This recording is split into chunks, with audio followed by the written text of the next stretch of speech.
வீட்டுக்கு போறீங்களா, கொஞ்சம் தூரத்தில் இருந்து ஒரு கிஃப்ட், ஒரு ரோஸை வாங்கிட்டு போங்களேன், தப்பு இல்லையே. ரோஸை கொடுக்குறது தப்பு இல்லையே.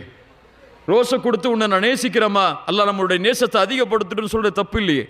அந்த பெண் எதை விரும்புகிறாளோ அதை ஒரு அன்பளிப்பாக அந்த பெண்ணுக்கு செய்வது தப்பு இல்லையே.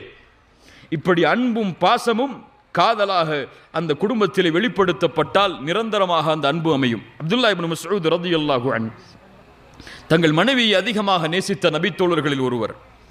அப்துல்லா இப்னு மஸ்ஊத் ரலியல்லாஹு அன்ஹு வீட்டுக்கு போறதுக்கு முன்னாடி வாகனத்தை நிப்பாட்டி இறங்கி ஆடைகள் எல்லாம் சரிப்படுத்துவாங்க. தங்களுடைய முகத்தை எல்லாம் தொடச்சு தலையெல்லாம் நல்ல சீவி உள்ள போவாங்க.